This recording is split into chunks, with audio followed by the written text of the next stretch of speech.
there is a feeling with no clean name. It arrives quietly, maybe on a slow afternoon, maybe when an old song finds you somewhere unexpected. A warmth spreads through your chest. Then, almost immediately, a kind of ache. You are missing something. But when you reach for it, really reach, it isn't there. Not a person, not exactly a place. Something more like a feeling you once lived inside, a version of a morning, a version of yourself, a version of life that felt softer, more whole. And the strangest part, the more clearly you try to see it, the more it fades, like trying to read words written in fog. So what exactly are you grieving, my friends? If the thing you're missing may never have existed at all? To understand why we miss things that never quite existed, we first need to understand what nostalgia actually is, and where it came from. The word itself has a history that most people don't expect. It was coined in 1688 by a Swiss physician named Johannes Hofer. He combined two Greek words, nostos, meaning return home, and algos, meaning pain. He wasn't describing a pleasant feeling. He was describing a disease. Swiss soldiers stationed far from their villages were falling ill. They lost their appetite. They couldn't sleep. Some became so consumed by thoughts of home that they could no longer function. Hofer believed the cause was physical, perhaps damage to the brain from the long journey away. Nostalgia, in his medical report, was a form of dangerous longing, something to be treated, not celebrated. For the next 2 centuries, doctors took it seriously as an illness. Some believed it could be fatal. And then, gradually, something shifted. As societies modernized, as cities grew, as the pace of life accelerated, nostalgia stopped being seen as a sickness of the body. It became something far more common, something nearly everyone experienced. It moved from the medical room into everyday life, and somewhere along the way, it changed its character entirely. It became softer, warmer, almost pleasant. But here's where it gets interesting, my friends. Scientists who study memory began to notice something that Hofer never could have predicted. The human brain is not a camera. It does not store the past as a perfect recording. Every time we remember something, we are not playing back a file. We are rebuilding it, piece by piece. And each time we rebuild it, small things shift. The emotions attached to a memory tend to smooth over time. The sharp edges fade. The difficult moments, the boredom, the anxiety, the small humiliations slowly lose their weight. What remains is a kind of highlight, a feeling tone, a warm glow where a complicated reality used to be. Psychologists call this fading affect bias. The emotional sting of negative experiences fades faster than the warmth of positive ones. So the past, simply by existing in the past, begins to feel better than it actually was. Imagine someone remembering their university years. What comes back first? The laughter with friends, the freedom, the sense that everything was still possible. What comes back more slowly, if at all? The exhaustion, the self-doubt, the nights of quiet loneliness in a small room. Both were real, but memory does not treat them equally. So when nostalgia begins, when that familiar ache arrives, it is not arriving from a perfect past. It is arriving from a past that has already been quietly edited, curated by a mind that, without any intention, has been softening the record for years. The longing feels real. The emotion is completely genuine, but the place it points to has already been changed, shaped not by what happened, but by how the mind chose to keep it. And that is only the beginning.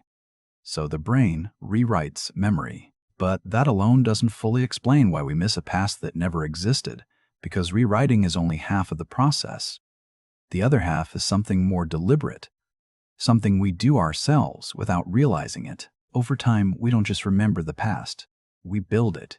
Think of it this way. Every significant period of your life, a childhood home, a relationship, a version of yourself at a certain age, doesn't stay as raw experience inside you. It slowly becomes something else. It becomes a story, a compressed, emotionally organized version of what happened. And that story, once formed, starts to feel more real than the actual experience ever did. Psychologists describe this as narrative memory, the way the mind naturally arranges experience into meaning. We are storytelling creatures. We cannot help it. When we look back, we don't see scattered moments. We see a shape, a beginning, a middle, something that felt like it mattered. And here is where the quiet distortion enters. When we build these inner stories, we unconsciously select. We choose the moments that confirm the feeling we already associate with that time. If we remember a period as free, we remember the open afternoons, not the underlying anxiety. If we remember a relationship as safe, we remember the tenderness, not the slow distance that grew before the end. The story becomes truer to our emotional need than to the actual record. There is also something else happening beneath this, something rooted in identity. The past is not just where we came from. It is where we store earlier versions of ourselves, and those versions, seen from a distance, often appear simpler, less burdened. A younger self didn't yet carry what you carry now. The responsibilities, the compromises, the quiet grief of doors that have closed. So when you miss the past, you are often missing that self more than the time itself. A woman in her late 30s once described missing her early 20s so intensely it surprised her. When she looked more carefully, she realized it wasn't the circumstances she missed, the small apartment, the uncertain income, the long commute. What she missed was the feeling that her life was still entirely open, that nothing had been decided yet. That version of herself felt lighter not because life was easier, but because fewer choices had been made. The past self carries less, not because it suffered less, but because it hadn't yet accumulated the weight of becoming someone specific. And so the mind reaches back. It finds that earlier version. It surrounds it with warmth and soft light. It builds a place that feels like home, not because it was, but because something true lives there. A feeling that belonged to you once, and that part of you believes you have lost. This is how the inner archive forms, my friends. Not from what happened, but from what you needed the past to mean. And once that archive is built, it begins to do something unexpected. It begins to speak. The inner archive speaks in a particular way. It doesn't argue. It doesn't explain. It simply holds up an image, warm, familiar, just out of reach, and whispers, "It used to be better than this." And that is where the cost begins, because once the mind accepts that comparison, once the reconstructed past becomes the standard against which the present is measured, something quietly shifts. The present stops being a place you live in.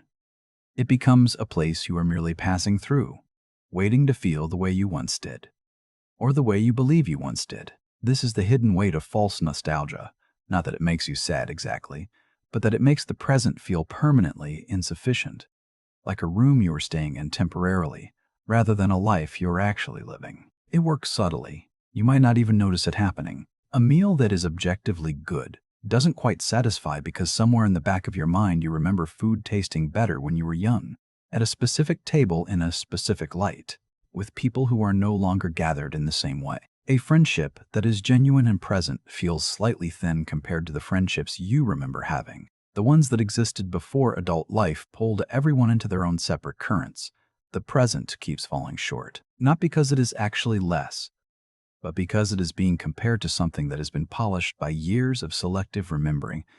And then there is a more personal cost, one that is quieter and perhaps more damaging. When we spend significant emotional energy grieving a past that was never fully real, we are also, in a sense, rejecting the person we are right now, the current self, imperfect, still forming, caring more than it once did, is held up against an idealized memory and found lacking. Not dramatic enough, not light enough, not light enough. A man once said that he spent the better part of his 30s feeling like he was somehow less than the version of himself he remembered from 10 years earlier. More alive then, he believed, more himself. It was only when a close friend pointed out how much he had actually grown, how much more deeply he could feel, how much more honestly he could speak, that he began to question the story he had been telling himself. The earlier version hadn't been better. It had simply been unfinished, and unfinished things always feel full of possibility, because their limitations haven't appeared yet. That is the cruelest part of longing for a past that never existed.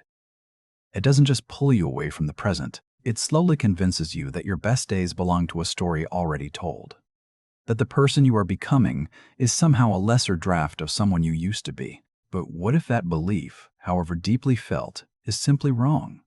What if the longing itself is not a sign of loss at all, but something else entirely. What makes this longing particularly powerful today is that we are no longer experiencing it alone, in private, the way previous generations did. The feeling has been found, packaged, and sold back to us at enormous scale. We live in a culture that has learned to profit from nostalgia. Look at what surrounds us. Film studios return endlessly to the stories of our childhoods. Fashion cycles back to silhouettes and colors from decades past. Music samples the sounds of eras none of us actually lived through. Even the filters we put on photographs, the faded edges, the grainy warmth, are designed to make the present look like a memory before it has even become one. There is a reason for this, and it goes beyond simple creativity. Research into consumer behavior has consistently shown that nostalgic content lowers psychological resistance. When people feel connected to a warm, familiar past, even an imagined one, they become more open, more trusting, more willing to engage. Brands understand this deeply. Nostalgia doesn't just feel good, it sells. And social media has added an entirely new layer to the system. Platforms built on images and highlights have created something genuinely new in human history, a publicly curated archive of your own past, available at any moment, algorithmically surfaced at the times most likely to produce emotional response. Memories from 3 years ago. On this day, a photograph appears. You look younger. The light looks softer. Everyone is smiling. What you don't see is what was happening just outside the frame. The argument that followed, the anxiety behind the smile, the ordinary difficulty of that particular day. The algorithm shows you the highlight. Memory does the rest. And together they construct something that feels like evidence, proof that life was genuinely better then. A young woman described scrolling through her own photos from 5 years earlier and feeling a grief so specific it surprised her. She wasn't grieving a relationship or a place. She was grieving the feeling in the images, a lightness she believed she no longer had. But when she looked more carefully, she remembered that period of her life had actually been one of the most uncertain and painful she had known. The photographs had simply caught the moments between the difficulty, and her mind, seeing them now through the softening distance of years, had done the rest. This is what the modern system has perfected, my friends. It has taken a tendency already built into human memory, the tendency to smooth, to select, to idealize, and amplified it with technology, repetition, and profit motive. We are surrounded by mirrors that only reflect the warmest version of what was, and the more we look into them, the more convinced we become that what we see is the truth. But perhaps the most important question is not why this system exists, or even how it works. Perhaps the most important question is this: what is the longing actually trying to tell us? Because underneath all the distortion, something real is present. Here is what we have not yet said, and perhaps what matters most. The longing is not a mistake. The ache is not a malfunction. Even when the past at points to never fully existed, the feeling itself is carrying something true, something worth listening to. When you miss a version of a summer afternoon that may have been more difficult than you remember, you are not missing the afternoon. You are missing a feeling that lived inside it. Freedom, perhaps. Lightness, the sense that time was wide and unhurried. Those feelings were real, even if the memory around them has been reshaped. When you miss a younger version of yourself, not the actual circumstances, not the uncertainty or the inexperience, you are missing something that's self-possessed. An openness, maybe. A particular kind of hope, the belief that the most important things had not yet been decided. Those are not illusions.